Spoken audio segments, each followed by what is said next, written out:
사람이 육체에 줄이고 또 정욕에 줄이고 또 물질에 줄이고 명예에 줄일 때 마귀는 그때를 놓치지 않습니다. 노새 아내와 가룟 유다는 물질에 줄일 때 넘어졌고, 다윗은 정욕에 줄일 때 넘어졌고, 사울 왕은 명예에 줄일 때 그만 사단의 유혹을 받아 실패하고 말았습니다. 자, 오늘 읽으신 말씀은 예수님도 시험받은 그런 이야기였습니다. 우리도 안전지대에 있는 것은 아니라고 하는 것을 전제하면서 이 말씀을 같이 드리려고 합니다. 요즘 제 설교를 가리켜서 제가 스스로 평가해 본다면, 전에 설교가 좀 적을 것이 있는 설교였다면 요즘 설교는 별로 적을 것이 없는 설교다, 제가 스스로 평가하고 있습니다. 그냥 듣고 보면 그냥 그저 그런 평범한 그냥 설교, 첫째, 둘째, 셋째 기억하고 또 굉장히 그것을 어떤 이 세상을 살아가는 그런 삶의 문제를 해결해 가는 어떤 처방으로의 그냥 설교가 아니라 그냥 아주 단순하게 몇 가지가 아니라 그냥 한 가지 정도 이야기하는 그런 설교로 제가 좀 바뀐 것 같은 것을 제가 스스로 좀 느끼고 있습니다. 물론 주일 낮설교 또 금요일 수요일 이럴 때는 또 설교 스타일이 좀씩 다르긴 하지만 대부분 이제 대략적으로 크게 봐서는 별로 이렇게 쓸 게 없는, 그냥 별로 그렇게 고민하지 않아도 되는 설교다, 이렇게 말씀을 드리고, 선생님들 중에 학교에서 가르치실 때 그런 분들이 있더라고요. 책 보지 말고 나를 봐, 이런 분들 있습니다. 그만 적어봐야 니네 집에 가서 보겠니? 어떤 분은 열심히 적고 안 보는 그런 분도 있습니다. 오늘 설교도 그렇게 복잡하거나 또 어려운, 또 우리가 뭘 기억해야 되는 설교가 아니기 때문에 그냥 하나 말씀 여러분에게 드리고 같이 이제 기도하려고 합니다.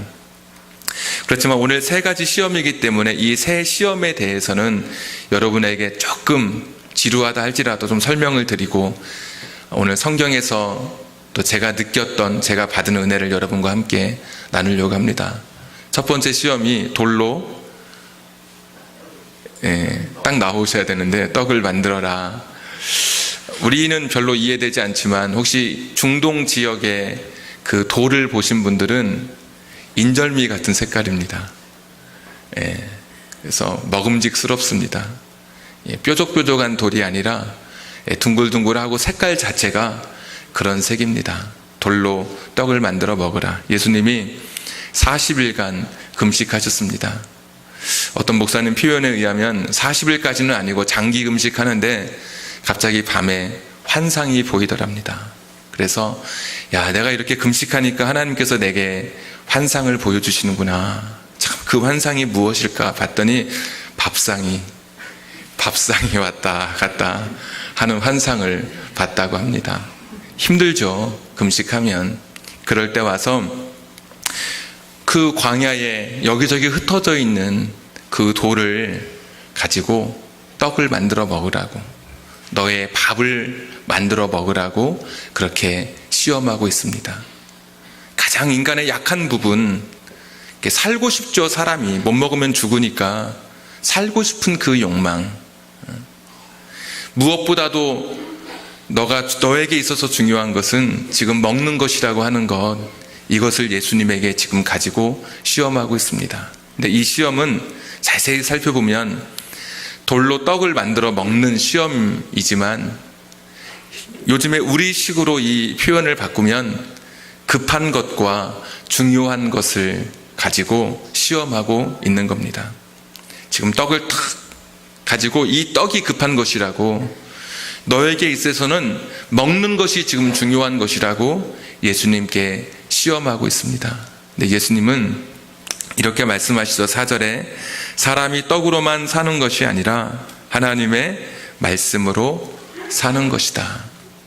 지금 떡을 만들어 먹는 것이 급한 것이긴 한데, 그러나 이것이 인생을 살아가는 게 있어서 가장 중요한 게 아니라, 중요한 것은 하나님 말씀 붙들고 하나님 말씀을 가지고 살아가는 것, 이것이 더 중요하지 지금 눈앞에 있는 이 떡이 중요한 것이 아니라고 예수님이 그 시험을 이겨내셨습니다. 보통 사람들은 이렇게 이야기하죠. 일단 먹고 사는 것이 중요하니까. 어느새 우리가 이런 사단의 이야기에 저와 여러분이 세뇌되었습니다. 먹고 사는 게 중요하지. 우리가 가게를 새롭게 오픈했는데 이 가게가 정착될 때까지는 우리가 당장 예배는 좀 쉬고 주일은 좀 쉬고 사업에 몰두하자, 그렇게 이야기하기도 합니다. 어떤 분은 자녀를 결혼시킬 때 이 아이는 꼭 믿는 사람과 결혼시켜야 돼. 그런데 보니까 안 믿는데 조건이 좋아요. 그러면 이것이 급하니까 그냥 결혼시키는 그런 경우도 있겠죠. 사람들이 어떤 것이 중요하고 어떤 것이 급한 것인지 잘 모른 채 눈에 보이는 것 그것만을 따라서 살아가고 있죠. 어떤 분은 학교 숙제하느라고 직장일, 시댁일, 또 사업, 또 돈 버느라고, 어떤 분은 공과금 납부하느라고 굉장히 급하게 쫓겨다닙니다. 근데 그러다 보면 진짜 중요한 걸 놓치는 거죠. 경건생활, 예배생활, 하나님 말씀을 읽고 이런 거 진짜 중요한 것은 잃어버리고 급한 것만 따라다니게 되죠. 이런 사람은 열심히 달리긴 하는데 방향이 없이 달리는, 목적을 향해서 달리지 못하고 열심히 뛰긴 뛰는데 그 기계 있죠. 이렇게 돌아가는 기계, 운동장 같은데, 그 체육관 같은데 보면은 런닝머신, 뛰어도 제자리인 그런 인생을 살아갈 수밖에 없는 것이죠. 근데 예수님은 급한 것보다도 중요한 것, 이것을 우리에게 그 중요한 것을 붙들고 살아야 된다는 것을 보여주시고 있습니다. 자, 두 번째 시험은 예수님을 데리고 이 마귀가 높은 산으로 갔습니다. 높은 산에 가서 이 천하만국을 다 보여주었습니다. 얼마나 좋은 것들이 많이 있었을까요? 요즘 현대어로 표현하자면 높은 빌딩이 있었을 것이고 좋은 차가 여기저기 다니고 있었을 것입니다. 예수님에게 이야기하기를, 나에게 절을 하면, 나를 섬긴다고 이야기 한 번만 하면 내가 이 모든 것을 너에게 다 줄 것이다. 힘들게 어렵게 얻으려고 하지 말고 그냥 나에게 와서 나를 섬긴다고, 나를 경배한다고, 잠시 그냥 하나님 잊어버리고 잠시 양심 덮어두고 내 앞에 경배하면 이 모든 것을 다 준다고, 그렇게 이야기했습니다. 우리에게 타협을 요구하는 것이죠. 신앙생활에 타협을 요구하죠. 우리도 이 세상에 살면서 얼마나 많은 이런 신앙생활의 타협을 우리가 하게 됩니까? 시험 공부 기간이니까 지금은 예배드리기 좋은 때가 아니다 스스로 이야기하고, 아까 말씀드렸던 것처럼 지금은 사업 초기니까 지금은 우리가 하나님 앞에 교회에 나가서 그렇게 예배드려야 할 때가 아니다, 이렇게 스스로 이야기하면서 타협하죠. 그런데 오늘 예수님께서는 8절에 보시면 그렇게 말씀하십니다. 이렇게 이야기하시죠. 나는 하나님만 경배할 것이다. 난 하나님만 바라보고 살 거다. 비록 이 세상에 눈에 보이는 그런 지위와 영광, 눈에 보이는 큰 것이 없다 할지라도 그러나 나는 하나님만 경배하고 살 거다. 이 세상하고 타협하지 않는 것이죠. 네가 하나님 안 믿는다고 잠깐만 이야기하면 너의 지위를 보장해 줄게. 다니엘서에 나오는 느부갓네살이 27m 신상을 세워놓고 음악 소리가 날 때 절만 하면 되는데 그렇게 타협해 왔지 않습니까? 절하지 않아서 또 불못불 속에 들어가고, 또 기도하는 것을 30일 동안만 멈추면 되는데 타협하지 않아서 다니엘은 사자굴에 들어갔던 이야기를 아마 여러분 기억하실 것입니다. 예수님이 그러셨던 것이죠. 예수님은 이 세상의 것을 얻기 위해서 양심과 신앙을 팔지 않고 결단합니다. 나는 하나님만 섬길 것이라고. 자, 세 번째 오늘 이 시험의 이야기는 성전 꼭대기에 예수님을 데리고 갔습니다. 성전 꼭대기는 예루살렘 성의 동쪽에 위치하고 있습니다. 그 바로 밑에는 기드론 계곡이라고 하는 계곡이 있는데 꼭대기에서 계곡까지 하면 한 100m 정도 됩니다. 거기서 뛰어내려라. 뛰어내리면 기적이 일어날 것이다. 천사가 너의 발을 받들어 줄 것이다. 그런 기적, 그리고 그렇게 될 때 사람들이 너를 향해서 얼마나 많은 찬사를 보내겠느냐. 그러니까 꼭 번지점프 하듯이 뛰어내리면 보이지 않는 줄이 너를 잡아서, 여러분 그렇게 하고 이 땅에 탁 안전하게 착륙했다고 생각해 보십시오. 모든 사람들이 예수님을 왕으로 세웁니다. 내가 메시아라고 말하지 않고 그렇게 힘들게 할 거 없어요. 그냥 한 번만 뛰어내리면 모든 사람들이 하나님의 아들이라고, 왕이 오셨노라고 이야기할 것입니다. 그러니까 사탄은 예수님에게 빠른 길을 가라고, 굳이 십자가 지지 말고 그렇게 어렵게 하나님의 아들로 살지 말고 빠른 길을 선택하라고 이야기하죠. 근데 예수님에게 있어서 하나님의 뜻은 십자가를 지고 묵묵히 골고다의 길을 걸어가서 많은 사람에게 하나님의 아들의 삶을 드러내는 것, 죽음으로 드러내는 것이 하나님의 뜻이었습니다. 그래서 12절에 주 너의 하나님을 시험하지 말아라, 딱 그러면서 물리칩니다. 빠른 길이냐 할 때 예수님은 바른 길로 걸어간 것이죠.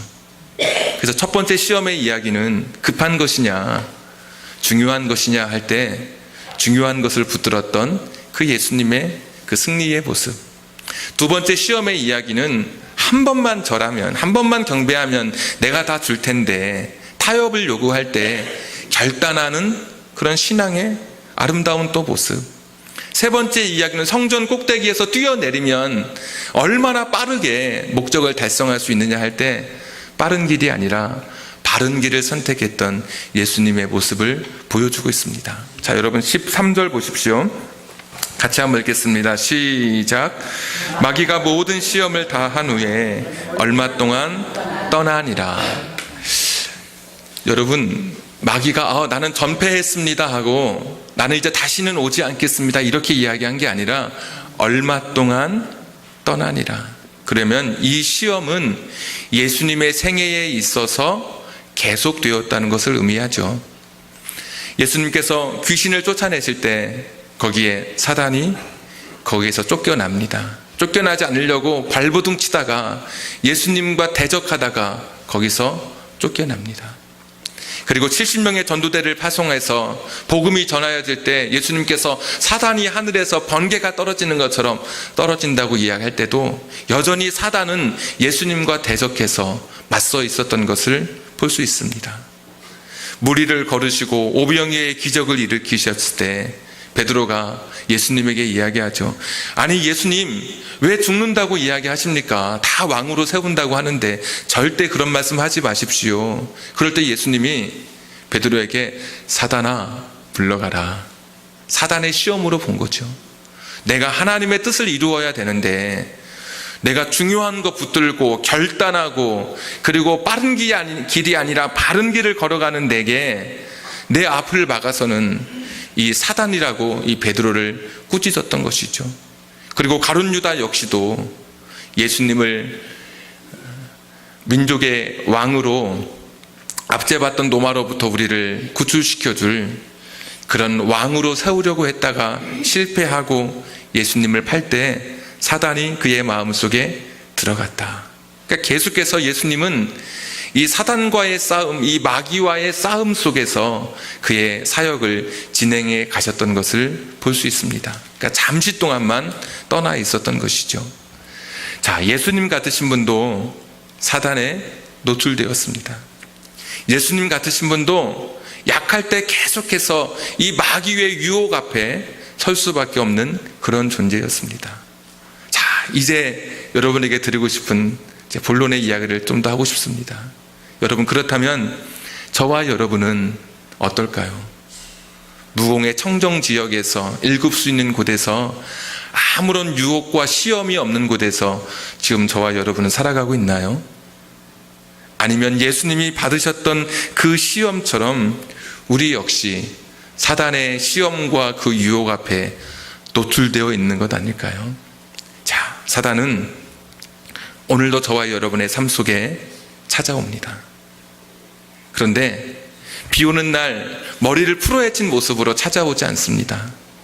여러분 잘 몰라서 그러시는데 사단은 검은 망토 입고 발이 없이 이렇게 다니는 모습으로 찾아오지 않습니다. 그렇게 보신 분들도 계시는데 그분은 신앙이 좀 수준이 얕은 분들입니다. 오히려 신앙이 깊은 분들이 아닙니다. 사단은 어떤 모습으로 오느냐? 광명한 천사의 모습으로 가장해서 옵니다. 사단은 우리에게 어떻게 찾아오느냐? 돈을 가지고 찾아옵니다. 사단은 먹을 것을 가지고 찾아옵니다. 이 세상의 명예, 영광, 그리고 뛰어내릴 때 받아주시는 그런 기적, 이런 걸 가지고 우리에게 찾아옵니다. 그리고 그것이 우리에게 찾아와지게 될 때, 우리가 그것을 만나게 될 때 예수님이 이기셨던 그 시험을 승리하셨던 그런 승리하는 그런 삶을 우리가 살아야 되는데, 그렇게 하지 못하도록 전혀 우리가 예측하지 못한 세상의 모습으로 우리에게 찾아오는 겁니다. 그러니까 이걸 잘 구별하지 못하면 정말 내가 이 시험을 당하고 있는 것인지, 내가 지금 유혹 속에 있는 것인지 잘 구별하지 못할 때가 있어요. 그냥 찾아와서 내가 사탄이야, 내가 마귀야라고 그렇게 말하면서 수준 낮게 우리의 인생에 찾아오는 게 아니에요. 화려한 모습으로 찾아와요. 요즘 중고등학생들의 꿈이 무엇이냐? 건물주가 꿈이랍니다. 건물주가 되는 게 내 인생의 꿈이다. 더 좋은 게 없더라. 세상을 아는 겁니다. 건물주의 모습으로 사단이 우리를 찾아오는 겁니다. 니코스 카잔차스키, 외우실 필요도 없고 저도 외우느라고 고생했습니다. 그리스의 시인이고 그리스의 소설가였는데 그 사람이 쓴 소설의 이름은 여러분이 한번 들어보셨을 것입니다. 그리스도 최후의 유혹이라고 하는 소설입니다. 예수님 십자가 달리셨을 때 사단이 어떻게 유혹했을까 창작해낸 소설입니다. 내용은 이것입니다. 사단이 예수님께 그렇게 얘기합니다. 십자가에서 내려오라고. 그렇게 어렵게 하나님의 아들로 살지 말고, 그렇게 힘들게 하나님의 아들로 죽지 말고 내려와서 평범하게 인간처럼 살으라고, 평범하게 일반 사람들처럼 안락하게 살아가라고. 왜 거기서 그렇게 힘들게 죽느냐고 그렇게 이야기합니다. 지난주에 예수님이 가지셨던 12살 때의 꿈을 기억하십니까? 아, 나는 하나님의 아들이야. 이 마음 가지고 평생 그 마음 가지고 살았는데 마지막 십자가에서 사단이 유혹하기를 내려오라고, 하나님의 아들로 살지 말고 사람의 아들로 살아가라고 그렇게 유혹했다는 것이죠. 자, 오늘 저와 여러분에게 이 유혹이 동일하게 적용합니다. 오늘 사단이 예수님에게 다가왔던 3가지 유혹 있죠. 여러분 마르고 이런 거 다 잊어도 다 괜찮아요. 본질을 꿰뚫는 핵심 하나가 있어요. 이 3가지의 이 유혹을 꿰뚫는 한 가지 핵심이 있는데 그게 뭐냐? 예수여, 당신은 하나님의 아들로 살지 말고 사람의 아들로 살아가라는 거예요. 사람의 아들은 어떤 사람들입니까?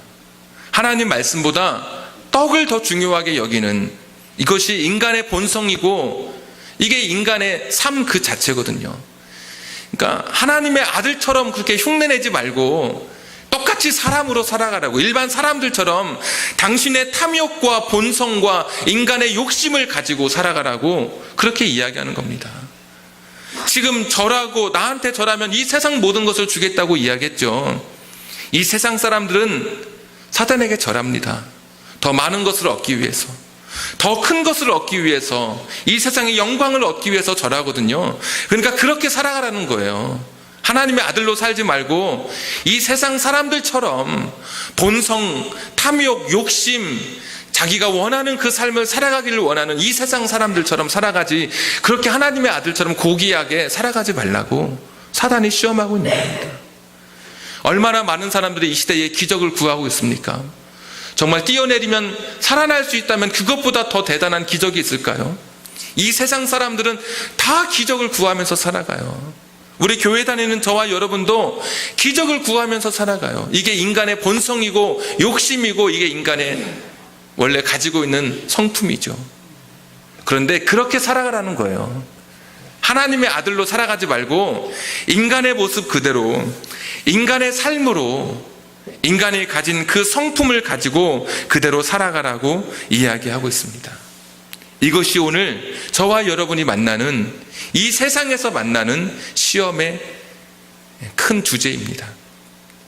다시 말씀드리자면 오늘 저와 여러분에게는 사단이 와서 이렇게 시험합니다. 너는 하나님의 사람으로 살지 말고 이 세상 사람과 똑같이 살라고 지금 저와 여러분에게 이야기하는 겁니다. 그러니까 복잡하게 우리를 어렵게 시험하는 게 아니라 그냥 세상 사람들하고 똑같이 살면 돼. 너도 떡 갖고 싶지? 그래, 가져. 너 이 세상 모든 거 누리고 싶지? 눈에 보이는 것, 산에서 보이는 좋은 차, 좋은 집, 좋은 것들 다 갖고 싶지? 그래, 가져. 그렇게 가지고 살아. 하나님이 문제야. 그냥 한번 세상에 타협하고 네 양심 팔고 다 가져. 이 세상 모든 사람들이 다 그러는데 그게 뭐 대수라고 그렇게 고민해. 또 이 세상에서 막 뛰어내리면 어떤 기적하고 사람들이 너에게 찬사 보내고 네가 높은 지위에 서는 것, 또 그거 원하잖아. 또 그렇게 살아.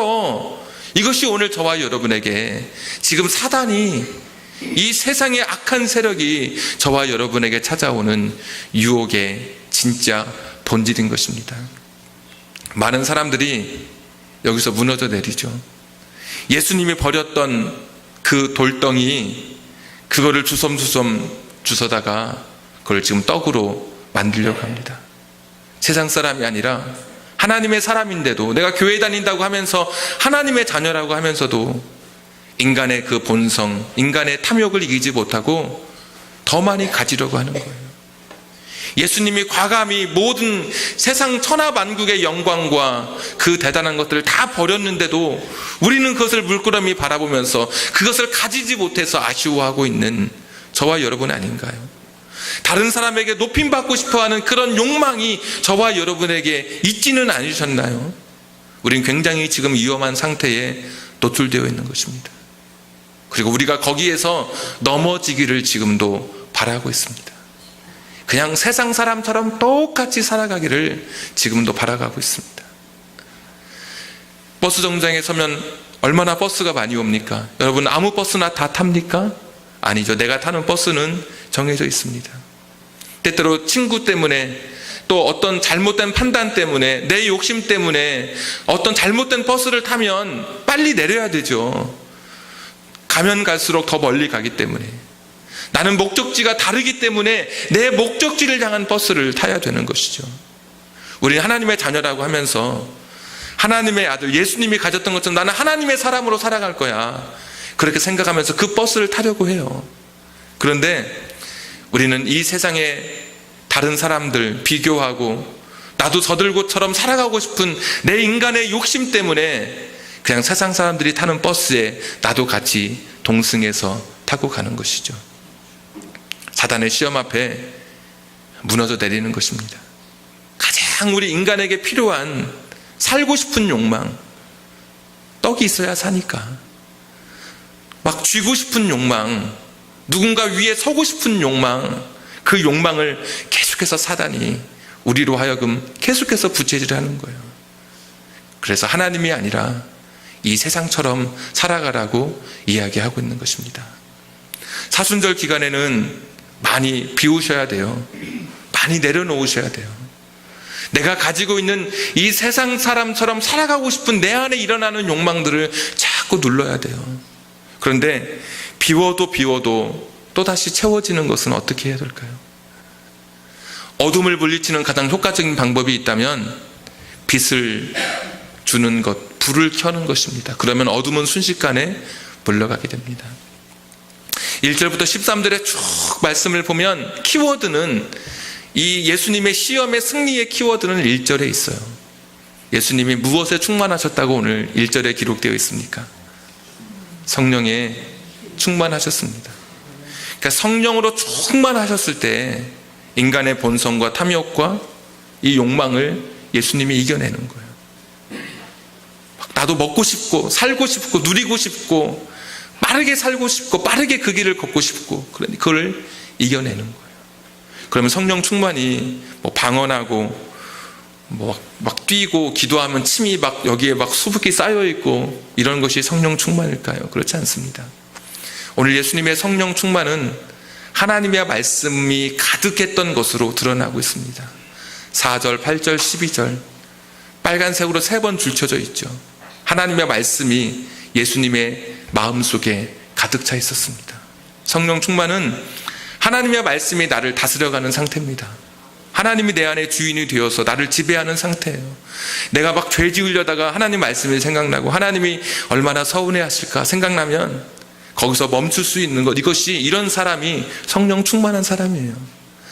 전도할 수 없는 때인데 내 안에 계신 성령님, 내 안에 계신 하나님의 말씀이 나를 움직여서 전도하게 될 때 이것이 성령 충만이에요. 사도행전의 전도자들은 성령 충만해서 전도자로 나아갔죠. 자기 힘으로는 환난과 박해가 있을 때 어떻게 전도자로 나아갑니까? 하나님이 내 인생을 지배해 가시니까, 하나님 말씀이 성령께서 내 삶의 주인이 되시니까 내가 순종하는 것, 이것이 성령 충만이죠. 내가 아무리 내가 가지고 있는 욕심을 버리려고 해도, 세상 사람처럼 살아가고 싶은 탐욕을 버리려고 해도 여러분 잘 안 되실 거예요. 왜 그러냐면 제가 경험해 봤거든요. 저뿐만 아니라 얼마나 많은 신앙의 성자들이 경험해 보았습니까? 마르틴 루터 같은 사람은 종교개혁자, 어느 날 밥 먹을 때가 됐는데 수도사였는데 나오질 않아요. 갔더니 침대에 자기 몸을 묶어놨어요. 왜 그래? 했더니 너무나 죄를 지은다고. 내가 움직이기만 하면 죄를 지어서 어느 날은 입을 다 봉해놨어요. 스스로 말을 하면 자꾸 죄를 짓는다. 근데 안 되는 거예요. 안 되는 거예요. 내 힘으로 안 되는 거예요, 이게. 그러니까 우리는 하나님 말씀으로 내 자신을 채우고 하나님이 내 인생의 주인으로 삼기 전까지는 이 시험에서 이겨낼 재간이 없는 그런 사람들이에요. 오늘 예수님의 시험의 이야기는 첫째, 둘째, 셋째를 기억하는 게 아닙니다. 제가 서두에 말씀드렸죠. 제 설교는 적을 게 없는 설교라고. 이 본질을 꿰뚫어야 되는 거예요. 인간의 욕망, 인간의 욕심, 더 쥐고 싶고 먹고 싶고 높아지고 싶은 그 인간의 그 탐욕을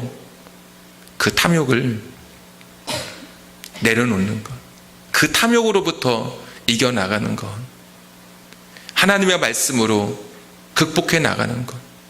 세상 사람처럼 살라고 사단이 유혹할 때 나는 하나님의 사람으로 살리라고 결단하고 살아가는 것, 이것이 오늘 저와 여러분이 붙들어야 할 말씀입니다. 저는 나이지리아 가본 적도 없고 지도에서도 사실 어딘지 모릅니다. 우리 주보 안에 보면 세계를 움직이는 중보기도, 세계를 향한 중보기도 나중에 여러분 한번 보십시오. 지금은 저를 보시고 아까 말씀드렸던 것처럼 거기에 15년 동안에 나이지리아 15년 동안에 1만 명 정도 되는 사람, 그 기독교인들이 여러분 순교했다고 합니다. 13,000개의 교회가 불타고 무너졌고, 그리고 한 100만 명? 130만 명인지 그 정도가 다 다른 곳으로 이렇게 피하는 그런 일이 있었습니다. 나이지리아 북부 지역에 보코하람이라고 하는 이스라엘 그 이슬람 극단주의 세력이 나이지리아 거기를 점령하면서, 이슬람은 그런다고 하잖아요. 기독교인들은 죽여도 살인이 아니라고. 10,000명 이상의 사람들을 여러분 죽였습니다. 자, 그 시대에 그 나라에 죽어가는 사람들이 지금 또 똑같은 동시대에 지금 일어나고 있는 일입니다. 근데 여러분, 거기에 비하면 혹시 여러분이 지금 드리고 있는 그 기도는 여러분 어떤 기도입니까? 너무나 사치 아닌가요? 2000년 전 이야기가 아니라 오늘의 이야기예요. 그 10,000명의 사람들이 죽어가면서 드리는 그 기도, 그리고 오늘 저와 여러분이 드리는 이 기도를 한번 비교해 보세요. 우리 이미 다 가질 만큼 가진 사람들이에요. 먹을 것이 중요한 것 같지만 예수님 그래 염려하지 말라고. 하늘의 하나님 새도 먹이신다고. 집도 없는데 공중의 새도 먹이신 하나님이라고. 일용할 양식만 구하라고 하셨거든요. 막 더 주려고 하는 사람들에게 일용할 양식 그것만 구하면 되지, 그 이상은 달란트 다시 돌려드려야 되는 청지기의 몫에 불과한 거예요. 더 많이 갖는다고 좋은 것도 아니죠. 더 높은 자리에 올라서고 싶은데 그것이 하나님이 원하시는 자리가 아니었잖아요.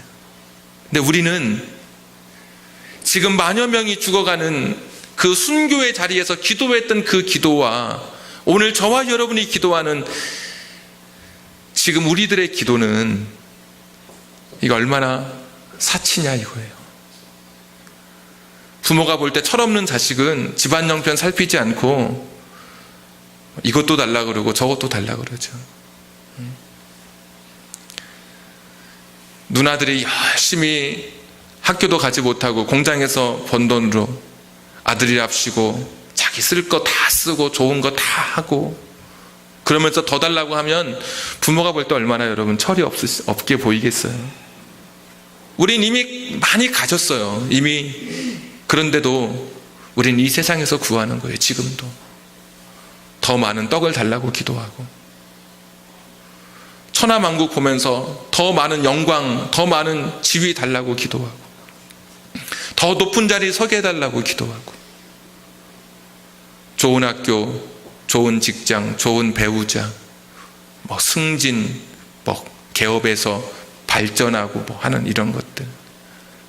우리의 기도가 나이지리아 1만 명의 순교자들의 기도에 비하면 과연 이 기도가 오늘 이렇게 드려져도 괜찮은지 정말 양심이 있다면 우리 스스로에게 물어봐야 하지 않겠습니까? 부자와 거지 나사로, 저는 그 본문을 읽을 때마다 항상 생각나는 부분이 그거예요. 부자가 이렇게 이야기하죠. 지금 너무나 뜨거워서 내 입이 마른데 나사로를 시켜서 물 한 방울이라도 내 입술에 좀 적시게 해달라고. 그때 성경에 이렇게 기록되어 있습니다. 얘야, 너는 저 땅에 살 동안에 그냥 편하게 이해할게 잘 먹고 잘 살았고 나사로는 얼마나 힘들었니? 그러면 이제 세상이 바뀌면 이제 이 세상에서는, 이제 이 다른 세상에서는 나사로가 좀 잘 살면 안 되겠니? 너는 당연히 그렇게 살았으면 이 땅에서는 이제 너는 누리지 못하는 것이 이게 공평한 것이 아니니. 우리 기독교인들은 이 땅에서도 다 잘 살고 다 갖고 다 누리고 그리고 천국 가서도 다 갖고 다 누리고 다 잘 살기를 원하는 저와 여러분이 그런 삶을 오늘도 살아가고 있다는 것이죠. 여러분, 이것이 진정한 하나님의 공평이라고 생각하십니까? 정말 내가 예수님 때문에, 하나님 때문에 내가 가져야 할 것, 누려야 할 것, 더 줄 수 있었지만 내려놓는 삶을 살고 비운 삶을 살다가 그리고 하나님 앞에 섰을 때 하나님, 내가 주님 때문에 이 세상에 더 높은 자리도 있었지만 내가 믿음 지키기 위해서 나 그거 버렸습니다. 돈이 이 세상의 전부인 줄 알았지만, 돈이 너무나 중요했지만 내가 하나님 믿는 것 때문에 제가 돈도 포기하고 가난하게 살면서 내 신앙 지키며 살았습니다. 하나님 아시죠? 그날에 하나님 앞에 섰을 때 우리가 그렇게 이야기할 때 하나님은 얼마나 기뻐하시고 우리를 품에 안아주실까요? 하나님의 아들로 살려고 했었던 예수님에게, 아니 너는 사람의 아들로 살아, 평범하게 살아, 그렇게 유혹했던 이 사단은 오늘도 저와 여러분에게 난 하나님의 자녀야 라고 생각하는 우리들에게, 아니 세상 사람처럼 똑같이 살면 돼, 괜찮아, 그렇게 지금도 유혹하고 있습니다. 내가 내려놓을 것은 무엇인지, 내 기도가 어떻게 바뀌어야 될 것인지, 내가 이 세상의 목적이 무엇인지, 여러분 그거 오늘 붙드셔야 됩니다. 처음에 말씀드렸던 서론 부분에 급한 것, 중요한 것, 두 번째 시험은 타협이냐 결단이냐, 세 번째 시험은 빠른 길이냐 바른 길이냐, 이거 중요한 건 아니에요. 저는 그렇게 생각해요. 이걸 알고 이걸 외우는 게 중요한 게 아니에요. 진짜 중요한 것은 내 인간의 마음속에 있는 이 인간의 육체의 욕심과 본성, 이 세상 사람들처럼 똑같이 살라고 하는 그 이야기 앞에 어떻게 우리가 하나님의 아들로 결단할 수 있는지 예수님 보면서 하나님의 말씀으로 여러분의 삶을 가득 채워서 후회 없는 인생으로 그렇게 주님 앞에 서실 수 있는 여러분 되기를 주님의 이름으로 축복합니다. 기도하겠습니다. 하나님,